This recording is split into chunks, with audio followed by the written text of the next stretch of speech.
Olá a todos, bem-vindos ao painel de Digital Leaders sobre o tema Future of Work. Tenho comigo hoje 4 convidados, um deles à distância, que passo a apresentar. Vou começar pela Ana Neves, que é diretora executiva do Livro Verde do Futuro do Trabalho, do Ministério do Trabalho, Solidariedade e Segurança Social. A Cristina Jacinto, vogal executiva da Comissão Diretiva do POCH, do Programa Operacional Capital Humano. A Inês de Castro, Talent and Development Leader na Vorten, e remotamente temos o Ricardo Henriques, que é Deputy Director de Business Enablement and Transformation EDP Comercial. Muito obrigado aos 4. Antes de iniciar o painel e a discussão propriamente dita, eu preparei um conjunto de 2 ou 3 slides sobre aquilo que são as tendências que a EDC apresentou recentemente para esta área do Future of Work. E, portanto, eu tenho vou passar agora, então, rapidamente por estes slides.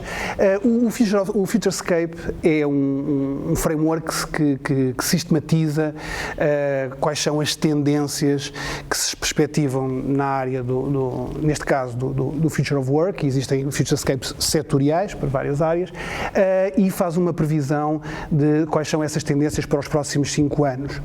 E, obviamente, cobrem as diversas dimensões do futuro do trabalho. A mensagem deste Futurescape é extremamente clara e objetiva, e aponta para que nos próximos anos vai existir uma mudança estrutural nos modelos de trabalho. Uma grande colaboração entre homem e máquina, novas competências que vão emergir, uma completamente diferente experiência de trabalho, o work experience, e tudo isto suportado por um espaço de trabalho que deixou de ser físico, passou a ser digital ou híbrido, e que é no limite independente do espaço físico em que cada um está e do tempo em que cada um se encontra. Entendi que seria interessante destacar duas predictions deste Futurescape, que penso que são interessantes para debatermos no nosso painel. A primeira tem a ver com o crescimento do digital worker. A EDC prevê que em 2022 praticamente metade das tarefas repetitivas nas grandes empresas sejam desenvolvidas, sejam realizadas por digital workers. No entanto, a EDC chama também a atenção para a importância de se fazer uma análise de risco, tentando perceber quais são as atividades que faz sentido fazer outsourced para este digital worker, portanto entregar para execução à máquina. A segunda prediction, que me pareceu também particularmente interessante, tem a ver mais com o trabalho colaborativo, o espaço de colaboração que é necessário desenvolver para que as empresas e as organizações continuem a trabalhar e as pessoas continuem a relacionar.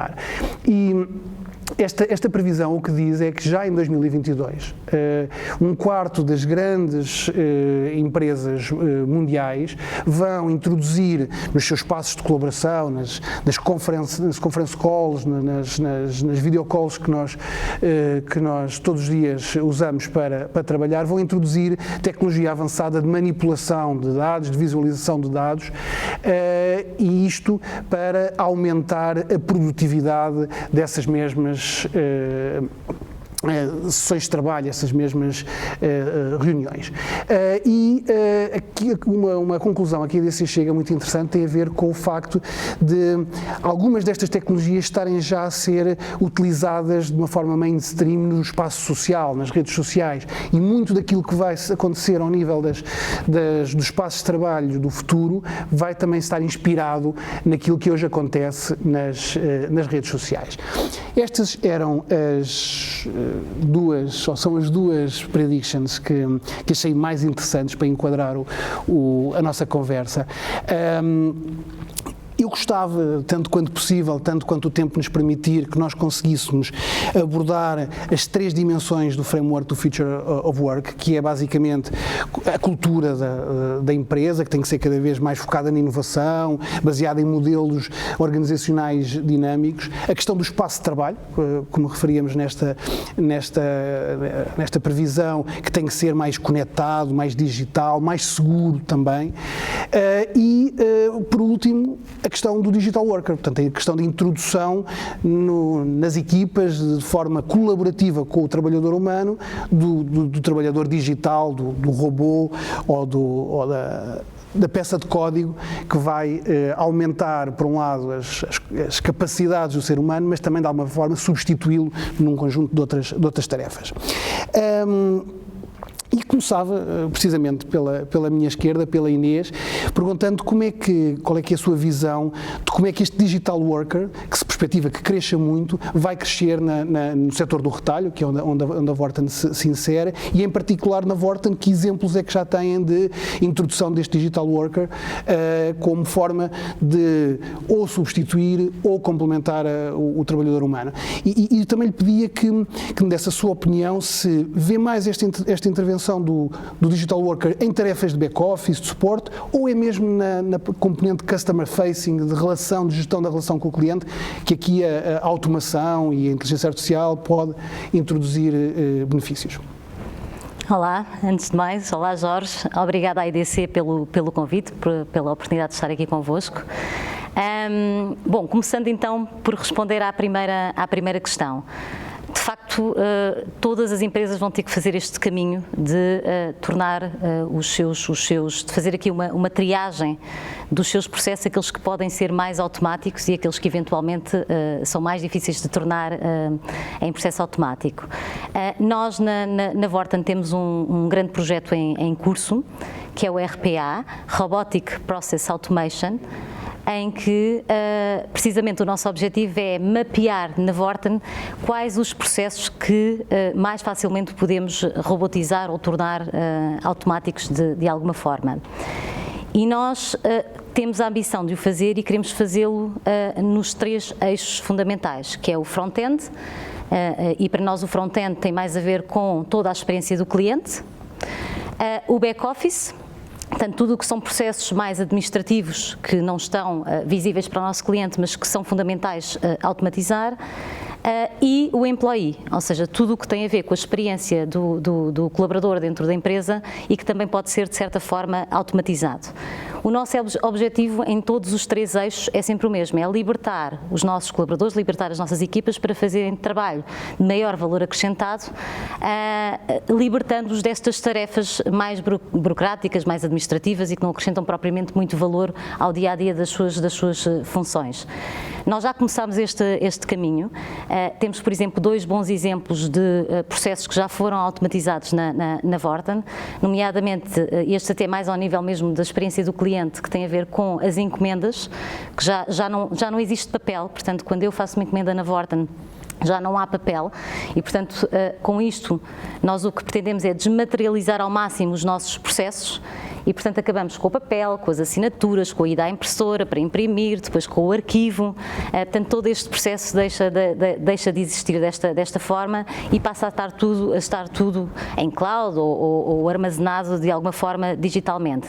Outro dos processos que também já está mais avançado do ponto de vista desta automação é o tema das reclamações também, que também estamos a fazer esse caminho na Vorten. Estamos com 2 pilotos, um na componente da área comercial e outro no nosso contact center neste momento, justamente também para testarmos este tema do RPA. Não é fácil. Quando imaginamos parece mais simples do que é depois na prática. Temos aquela tentação de achar que os sistemas já estão demasiado evoluídos e que, portanto, é tudo muito fácil de acontecer, mas, na verdade, há muito trabalho humano por trás para o processo evoluir para ser automático. E, portanto, o que nós temos aprendido com estes nossos pilotos e com este caminho é que as ferramentas, os sistemas são ensinados por nós humanos e, portanto, temos que ir fazendo este caminho e cada vez melhorar mais esta automação. Por outro lado, na componente do employee, Nós também temos estado a fazer este caminho e, dando um exemplo concreto, porque acho que também é importante dar-nos exemplos concretos de coisas que já aconteceram, nós digitalizámos todo o processo de pedido de declarações, ou seja, eu, por exemplo, sou colaboradora da Vorten, quero ir ao banco para pedir, por exemplo, um empréstimo, eu preciso de uma declaração em como trabalho na Vorten há X anos, etc.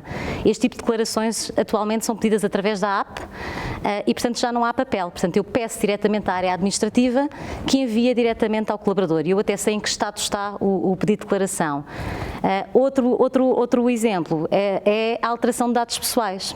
Imagina, eu agora vou tirar um doutoramento, quero atualizar esse meu dado dentro da base de dados da Vorten, não é? Dizer, olha, eu deixei de ser licenciada e agora sou doutorada, e era todo um processo que era enviado para os RH, que depois faziam chegar à área administrativa, que fazia o controle e, portanto, atualizava a ficha do colaborador, e agora tudo isto é feito de forma também automática, através da app.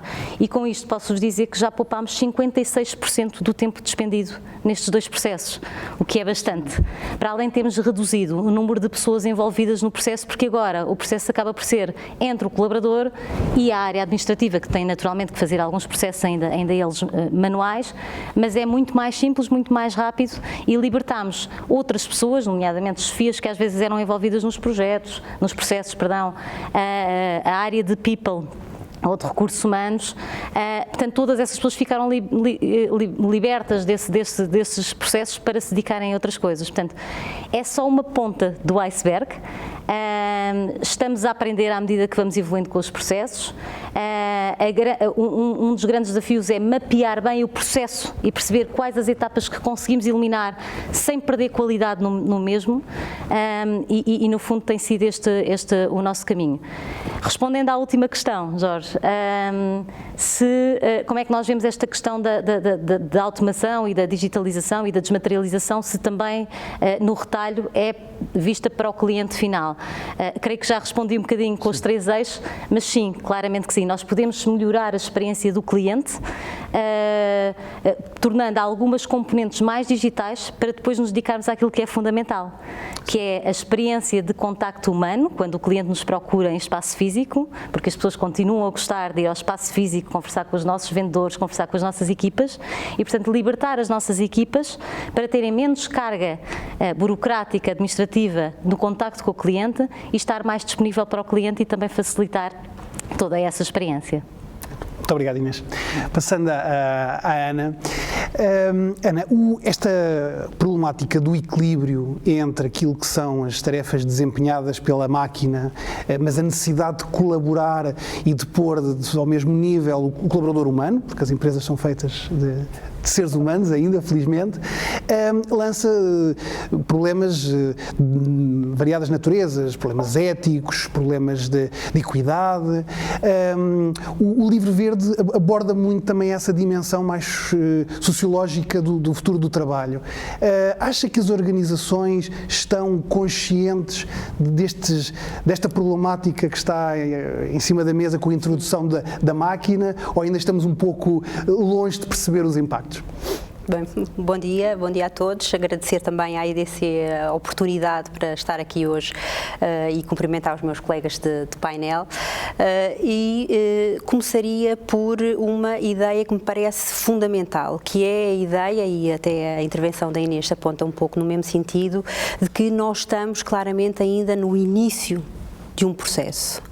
Ou seja, o potencial transformador destas novas tecnologias, sobretudo quando falamos de inteligência artificial, de realidade aumentada, a interação homem-máquina, por exemplo, com redes neurais. Recordo-me ainda há pouco tempo que saiu a notícia do Neuralink, por exemplo, dos avanços que têm sido alcançados nessa matéria, é de facto ainda um campo por explorar.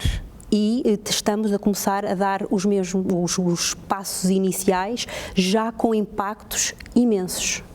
E isto deve ser notado que, de facto, o percurso que aqui vem será totalmente novo e será um caminho que se vai fazendo muito da experiência que vai sendo adquirida no dia a dia e muito à base de experimentação. Mas, sobretudo, salientar que penso que estamos muito ainda numa fase inicial e que a próxima década será muito fértil em avanços extraordinários mesmo ao nível de ficção científica, quase, não é? Portanto, nós hoje olhamos para algumas tecnologias e eram até em alguns livros de ficção científica, dos quais sou grande fã, algo que parecia inimaginável, e é algo com que até no próprio dia-a-dia lidamos com esse tipo de tecnologia cada vez mais. E, sendo um processo novo, ele é ainda também um processo muito desigual. Isto é uma questão que também acho que é muito importante refletirmos do ponto de vista macro, do ponto de vista do sistema, porque nós encontramos em Portugal empresas e organizações que têm processos já com alguma maturidade e com pilotos também já muitíssimo interessantes em áreas de processos de automação, utilização de inteligência artificial, impressoras 3D, que também estou convicta que será uma das tecnologias muito impactantes, e muitas outras que ainda não fizeram esse caminho. Basta olhar, por exemplo, às estatísticas do INE, dos inquéritos às empresas sobre a utilização de tecnologia e o tipo de tecnologia que é utilizada, e se começamos com níveis muito elevados, por exemplo, de tecnologia ou de acesso à internet, até já agora a utilização da cloud, por exemplo, que começa também já a ser bastante de adesão mais massiva. Quando começamos a avançar naquilo que é o nível de sofisticação da tecnologia, as estatísticas descem drasticamente. E quando digo drasticamente, em alguns casos é para abaixo de 10%. E isto tem um desafio subjacente do ponto de vista do sistema, do equilíbrio que é necessário fazer e do salto que muitas empresas terão de fazer. Claro que empresas, organizações, setores diferenciados, incluindo o público. E é verdade que a pandemia e todo este contexto veio acelerar aquilo que era uma tendência já estrutural de aceleração para a transição digital. É possível que haja algum retrocesso, naturalmente, até de adaptação no pós-pandemia, mas há um salto muito positivo que foi dado e provavelmente muitos dos investimentos que foram feitos por muitas das organizações em permitir que os seus colaboradores trabalhassem à distância, investir em aumentar as suas capacidades de conexão, etc., irão ser potenciados e serão muito benéficos para este desenvolvimento a nível mais macro. Mas há um caminho ainda muito exigente a fazer na maior parte do tecido nacional. Claramente. E muitas das empresas, sobretudo as mais pequenas, diria eu, não têm ainda capacidade para fazer investimentos que são muito exigentes. Portanto, nós, quando estamos a falar, por exemplo, imaginem, de simuladores para fazer formação profissional, ou mesmo para equipar todos os colaboradores para poderem trabalhar à distância, ou para investir em processos de automação, é um investimento que nem todas as empresas e organismos têm capacidade para fazer. E aqui o sistema e todo o sistema regulatório, todo o sistema de incentivos financeiro terá necessariamente desempenhar um papel na correção, digamos, destes fatores de desigualdade. E para concluir, do ponto de vista das questões que são colocadas de uma forma mais genérica também em questões de desigualdade, do duplo papel que estas tecnologias podem desempenhar. E, sobretudo, quando falamos de tecnologias que entram num campo mais profundo daquilo que é a interação entre o homem e a máquina. Ou seja, se nós passarmos a ter colaboradores altamente especializados neste tipo de interação, com competências para tal e até do próprio ponto de vista daquilo que é comumente utilizado, vou usar a expressão inglesa do human enhancement, da aquisição de capacidades cognitivas superiores do ponto de vista comparativo para quem não tem essa possibilidade de aceder à tecnologia, nós podemos estar a caminhar para um outro tipo de desigualdade nunca vista até hoje. não é? Do ponto de vista das próprias competências. E por isso estou certa que terminando como comecei, que é um caminho que vai ser muito interessante, mas muito desafiante do ponto de vista destas questões da desigualdade, da própria reflexão da nossa natureza naquilo que é a interação com o organismo tecnológico. Acho que serão colocadas questões muito interessantes até ao ponto de vista da própria natureza humana e dos nossos potenciais cognitivos e do nosso próprio papel e da nossa realização do nosso potencial enquanto ser humano e enquanto trabalhador, neste caso concreto, mas o desafio da desigualdade é um desafio que deve estar sempre presente, quer ao nível macro, quer ao nível micro, de quem faz esta gestão interna dentro das suas organizações e, sobretudo, ao nível dos seus colaboradores, para que todo o potencial seja claramente alcançado. E, por último, a questão da ética, que o Jorge também referiu. Sobretudo, não é por acaso, quando ouvimos sempre a referência da ética, por exemplo, na inteligência artificial e outras tecnologias, em diversos campos, seja nestas questões mais imersivas e intrusivas da própria tecnologia, seja por questões de privacidade, proteção de dados, etc., e da própria utilização que nós queremos fazer com esta tecnologia. Certo. E, portanto, muito obrigado, deixarei Ana. estas notas. Obrigada. Muito obrigado. Cristina, a Ana deu-nos aqui umas deixas muito interessantes para a pergunta que eu tinha para lhe fazer, que tem sobretudo a ver com a questão das qualificações, não é? Das competências que são necessárias desenvolver do lado humano desta cooperação entre homem e máquina, e que vai ser um desafio enorme para as organizações. E também do ponto de vista, como a Ana também referiu, do ponto de vista de investimento que é necessário fazer e apoios que são necessários eventualmente dar às organizações para o desenvolvimento dessas competências. Vê que efetivamente, tanto no setor público como no setor privado, já há um esforço, já está a existir este movimento, este esforço no sentido da qualificação, ou ainda estamos muito na expectativa do que vai acontecer? Bom, antes de mais, bom dia a todos. Muito obrigada à EDC pelo convite que me endereçaram. Eu diria que, como disse inicialmente, eu trabalho no Programa Operacional Capital Humano. Nós financiamos, sobretudo, qualificações, e qualificações que vão desde a aprendizagem e EFA, que é a educação de adultos, portanto, são pessoas que muitas vezes mudaram ou mudaram de carreira ou ficaram desempregados de longa duração e, portanto, que precisam novamente retomar a sua vida de qualificação e, portanto, nós estamos muito sensibilizados por estas questões da readaptação a novas tendências, vá lá, a novas competências. E eu acho que está basicamente tudo para fazer, até porque nós vamos voltar a uma nova realidade no pós-pandemia basicamente há uma coisa que as pessoas vão ter que perceber, que é, nós não vamos voltar ao mesmo que era. Não vamos. E temos que aceitar isso com tranquilidade. E só vamos conseguir fazer isso se as pessoas se conseguirem qualificar ao ponto de nos acompanharem, porque senão todo o fosso, como a Ana há bocadinho dizia, todo o fosso que existia entre aqueles que eram licenciados ou não licenciados, que é uma coisa que está muito estudada, sobre aquilo que é a possibilidade de rendimento futuro, vai-se começar a sentir a um nível muito mais abaixo, não é? Se qualquer pessoa com o 9º ou 11º ano ou 12º não tiver competências tecnológicas, vá lá, que lhe permita entrar neste mundo homem-máquina, ficará automaticamente info-excluído, não é? E, portanto, perderá com certeza, por muitas capacidades que tenha, perderá com certeza muitas oportunidades. Onde é que está aqui o esforço maior? O esforço maior estará com certeza nas entidades que promovem a formação. E aqui eu diria que está a todos os níveis.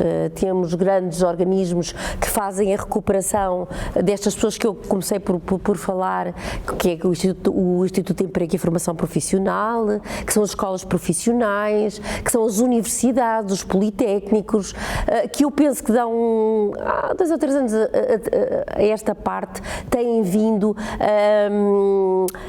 de alguma forma a tentar corresponder a estas novas exigências e a estas novas competências, mas estamos muito longe ainda daquilo que será necessário.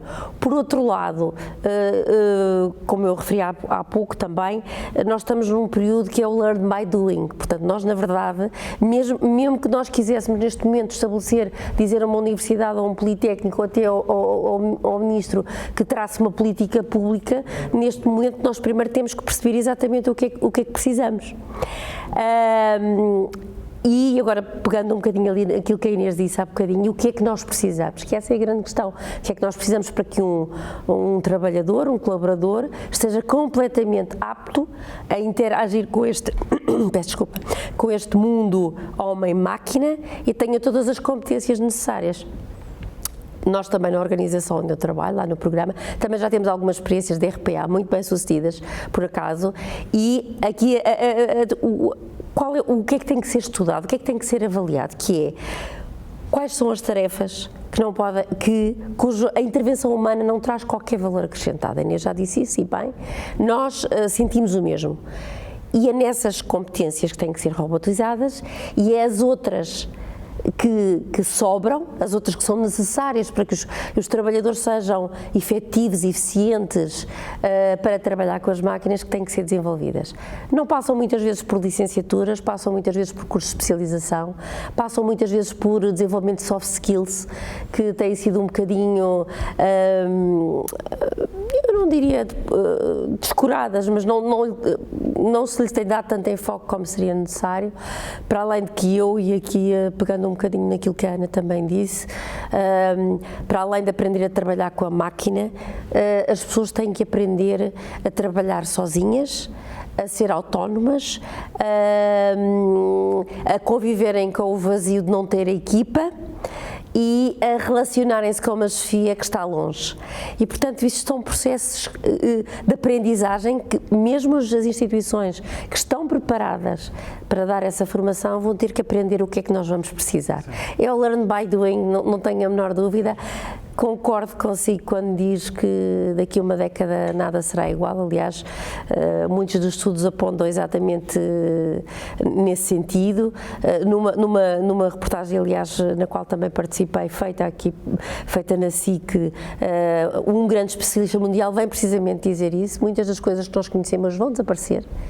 E, portanto, vamos esperar que as instituições também ganhem aqui algum fogo e tenham esse tempo para poder perceber o que é que falta aos colaboradores. Estamos no início de uma jornada que ainda se espera muito longa. Sem dúvida, estamos no início ainda e uns andarão mais depressa. Claro. Tenho algum receio que também as desigualdades aqui se aprofundem, certo. Porque é muito fácil alguém que não domina a tecnologia ficar secundarizado, mesmo que do ponto de vista intelectual seja uma pessoa brilhante ou uma pessoa muito interessante para determinadas tarefas. É por isso que depois o mundo do trabalho e a forma como ele se organiza e como as pessoas se vão relacionar umas com as outras vai ser fundamental, não é? Vai no fundo ajudar a quebrar essa exclusão.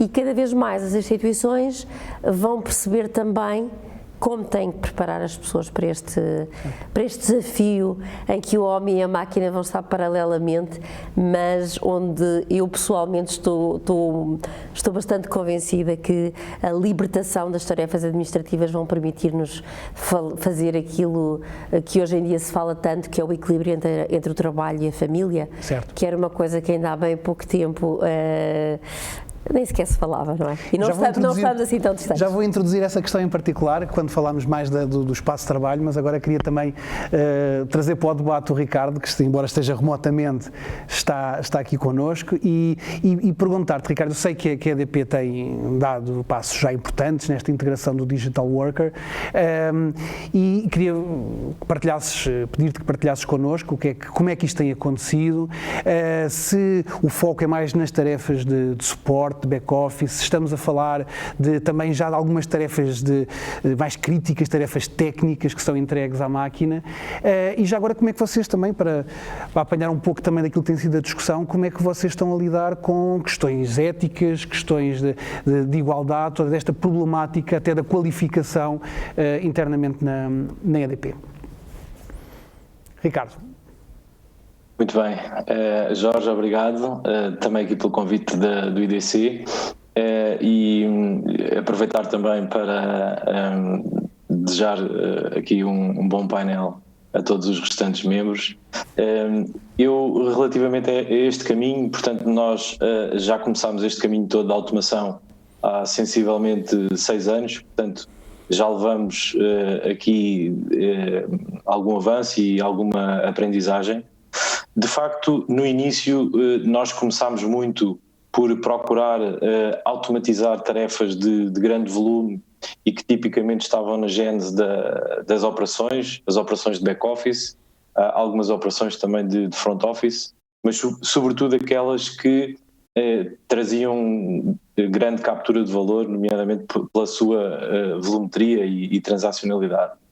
O que foi acontecendo ao longo destes 6 anos é que começámos a ter cada vez mais uma comunidade que tem vindo a crescer, porque no nosso caso em concreto da EDP Comercial nós temos um modelo federado e, portanto, o que é que isto quer dizer? Quer dizer que temos direções, sejam elas com funções de suporte ou funções de negócio, que estão a ser treinadas, em concreto pela minha equipa, para terem essa proficiência digital, ou seja, uma direção de recursos humanos tem a capacidade de construir os seus próprios robôs. Uma direção de planeamento e controle de gestão também o está a fazer, para além das outras que têm mais a ver com gestão dos canais, dos segmentos operacionais, e isso tem sido um caminho bastante interessante, porque de facto hoje a forma como olhamos para a nossa workforce, ela já está muito dividida, portanto já tem uma componente human, mas também tem uma componente grande de digital workers, e na verdade é algo que com o passar dos anos vai sendo absorvido aos vários níveis da organização, ou seja, por um lado os próprios colaboradores percebem que veem ali uma possibilidade de libertarem, digamos, o robô que está dentro deles, ou seja, das tarefas repetitivas que efetivamente faziam. Por outro lado, a primeira linha de gestão vê também uma oportunidade, muitas vezes, de responder rapidamente a desafios de negócio, e o ano passado foi pródigo nisso, na resposta à crise pandémica, em que nós tivemos que encontrar soluções no prazo de dias, portanto não estamos a falar mais de projetos de longa duração, portanto as coisas tiveram que acontecer em 1 dia, 2 dias no imediato, e aí os robôs ajudaram bastante. Também o contrário, ou seja, tendo em conta que tivemos que suspender alguns processos de negócio, a dada altura ter a Digital Workforce, nós conseguimos rapidamente mobilizá-la para ela deixar de atuar, porque assim o negócio nos obrigou, e portanto isto introduziu muita velocidade.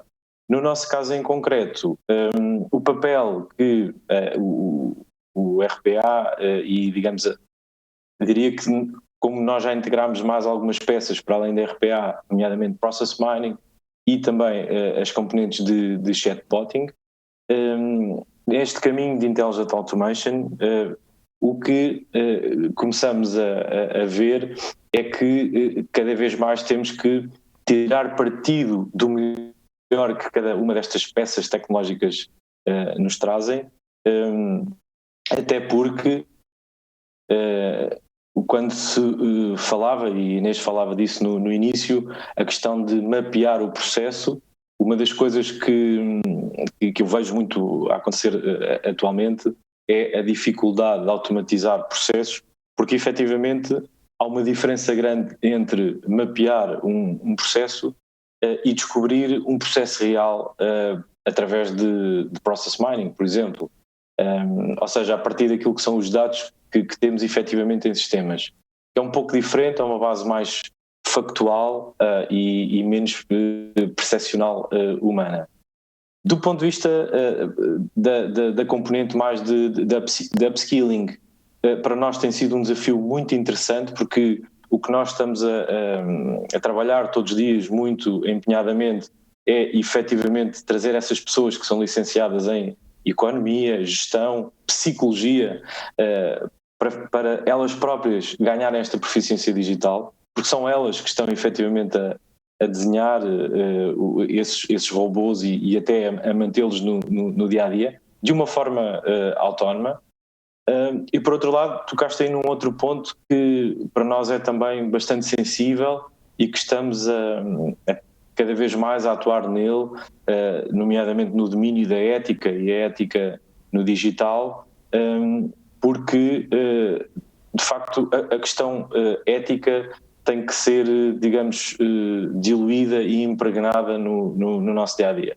E dou-vos um exemplo muito simples de uma reflexão básica que nós próprios passámos por ela, que é, por exemplo, até que ponto é que faz sentido quando um chatbot se apresenta a um cliente final, deve ou não, com total transparência, dizer que do outro lado está uma máquina.